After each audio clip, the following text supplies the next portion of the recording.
ಒಳ ಮೀಸಲಾತಿಯ ಒಳಮರ್ಮ ವಿಶೇಷ ಕಾರ್ಯಕ್ರಮಕ್ಕೆ ಸ್ವಾಗತ. ನಾನು ನಿಮ್ಮ MP ಮುದಾಳಿ.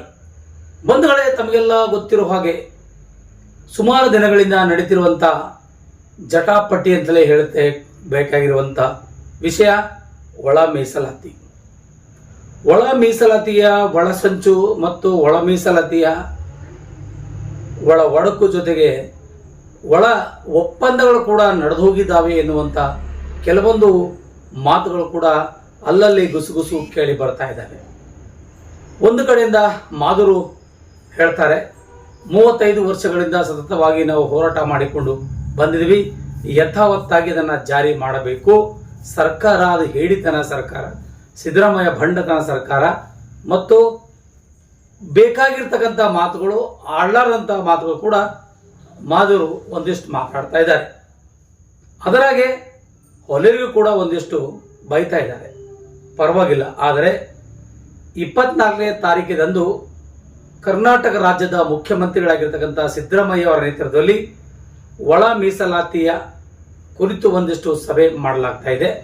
ಆ ಸಭೆಯಲ್ಲಿ ಒಳ ಮೀಸಲಾತಿ ಜಾರಿ ಆಗುತ್ತೇನಾ ಆಗಲ್ವಾ ಅನ್ನೋದನ್ನು ನಾವಿಲ್ಲಿ ವಿಚಾರ ಮಾಡಬೇಕಾಗಿದೆ. ಯಾಕಂದರೆ ಒಂದು ಕಡೆಯಿಂದ ನಾಗಮೋಹನ್ ದಾಸ್ ವರದಿ ಸುಳ್ಳು ಅಂತಕ್ಕಂಥ ಮಾತು ಹೊಲೆಯರು ಹೇಳ್ತಾ ಇದ್ದಾರೆ, ಯಥಾವತ್ತಾಗಿ ಜಾರಿ ಮಾಡಿ ಅಂಥೇಳಿ ಮಾಧುರು ಹೇಳ್ತಾ ಇದ್ದಾರೆ.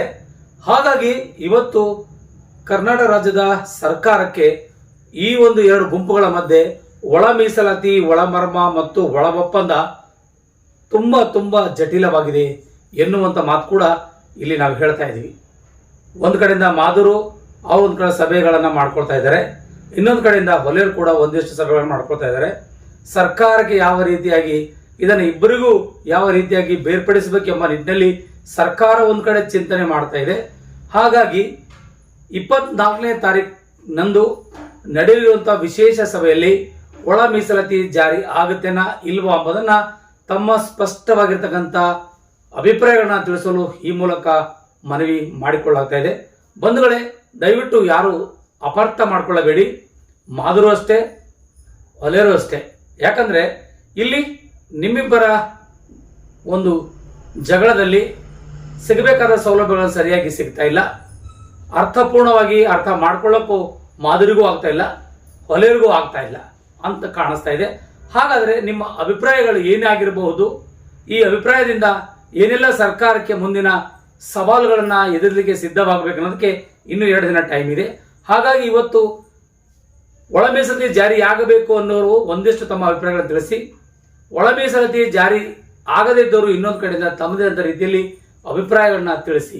ಯಾಕಂದರೆ ಇದು ಸರ್ಕಾರಕ್ಕೂ ತಿಳಿಸೋಣ, ನಾವು ಕೂಡ ಅರ್ಥ ಮಾಡಿಕೊಳ್ಳೋಣ, ಏನಿದೆ ಏನಿಲ್ಲ ಎಂಬುದನ್ನು ಕೂಡ ವಿಚಾರ ಮಾಡಬೇಕಾಗಿದೆ. ಬಂಧುಗಳು, ಯಾರು ಕೂಡ ಅನ್ಯತಾ ಭಾವಿಸ್ಕೋಬಾರ್ದು. ಒಳ ಮೀಸಲಾತಿ, ಒಳ ಮರವ, ಒಳ ಮೀಸಲಾತಿ, ಒಳ ಒಪ್ಪಂದ, ಒಳ ಮೀಸಲಾತಿಯ ಒಳಸಂಚು ಇವೆಲ್ಲ ಏನಿರಲ್ಲ ಬಹಿರಂಗವಾಗಿ ಹೊರಬರಬೇಕಾಗಿದೆ. ಹಾಗಾಗಿ 2 ದಿನಗಳಲ್ಲಿ ಸರ್ಕಾರ ಒಂದು ವಿಶೇಷ ಸಭೆಯನ್ನು ಕರೆದಿದೆ. ಆ ಸಭೆ ಒಳಗಡೆ ನಮ್ಮ ಅಭಿಪ್ರಾಯಗಳನ್ನು ಮಂಡಿಸಿದರೆ ಒಂದಿಷ್ಟು ಇದರ ಬಗ್ಗೆ ಕ್ಲೇರಿಫೈ ಸಿಗುತ್ತೆ ಅಂತಕ್ಕಂಥ ವಿಚಾರವನ್ನು ನಾವಿಲ್ಲಿ ಮಾಡ್ತಾ ಇದ್ದೀವಿ. ಯಾರು ತಮ್ಮದೇ ಆದ ರೀತಿಯಲ್ಲಿ ನಿಂದನೆ ಮಾಡ್ತದಾಗಿರಲಿ ಅಥವಾ ಇನ್ನೊಬ್ಬರ ಬೈಯೋದೇ ಆಗಿರಲಿ, ಇನ್ನೊಬ್ಬರ ಹೇಳಿಸೋದಾಗಿರಲಿ, ಅದು ನಿಮ್ಮ ವೈಯಕ್ತಿಕ ಬಿಟ್ಟಿರೋದು. ಆದರೆ ಯಾವುದಕ್ಕೂ ಕೂಡ ಇಲ್ಲಿ ಅರ್ಥ ಮಾಡ್ಕೊಳ್ಬೇಕು, ಮಾಧುರು ಅಷ್ಟೇ, ಹೊಲೆಯರು ಅಷ್ಟೇ. ಆಗುತ್ತೇನಾ ಆಗಲ್ವಾ ಎರಡರ ಬಗ್ಗೆ ವಿಚಾರ ಕೊಟ್ಟಿದ್ದೀನಿ. ನಿಮ್ಮ ಸ್ಪಷ್ಟವಾಗಿರ್ತಕ್ಕಂಥ ಒಂದು ನಿಲುವನ್ನು, ನಿಮ್ಮ ಅಭಿಪ್ರಾಯವನ್ನು, ನಿಮ್ಮ ಅನಿಸಿಕೆಗಳನ್ನು ಬರೆದು ಕಳಿಸಿ. ಯಾರೆಲ್ಲ ಏನೇನು ಬರೆದಿರೋ ಎಂಬುದನ್ನು ನಾವು ಕೂಡ ನೋಡ್ಕೊಳ್ಬೇಕಾಗಿದೆ. ಸರ್ಕಾರಕ್ಕೆ ನಾವು ಕೂಡ ಒಂದಿಷ್ಟು ಗಮನ ತರಬೇಕಾಗಿದೆ. ನೋಡೋಣ ಏನಾಗುತ್ತೋ ಗೊತ್ತಿಲ್ಲ. ಅಥವಾ ಮೀಸಲಾತಿಯ 5-5-4-1 ಆಗುತ್ತೇನಾ ಅಥವಾ ಬೇರೆ ಥರ ಆಗುತ್ತೇನಾ ಅದನ್ನು ಕೂಡ ನಾವು ಇಲ್ಲಿ ಚರ್ಚೆ ಮಾಡೋಣ. ಅದೆಲ್ಲ ನಿಮ್ಮ ಮೇಲೆ ಬಿಟ್ಟಿರ್ತೀನಿ. ಯಾರು ಕೂಡ ಇದಕ್ಕೆ ಅನ್ಯತಾ ಭಾವಿಸ್ಕೊಳ್ಳಬಾರ್ದು. ಮಾಧುರು ಅಷ್ಟೇ, ಹೊಲೆಯರು ಅಷ್ಟೇ. ಅರ್ಥ ಮಾಡ್ಕೊಳ್ಳಿ. ನಿಮ್ಮ ಅಭಿಪ್ರಾಯಗಳನ್ನು ಸ್ಪಷ್ಟವಾಗಿ ಎಲ್ಲರಿಗೂ ಗೊತ್ತಾಗದ ಹಾಗೆ ಬರೀರಿ. ಧನ್ಯವಾದಗಳು. ನಮಸ್ತೆ.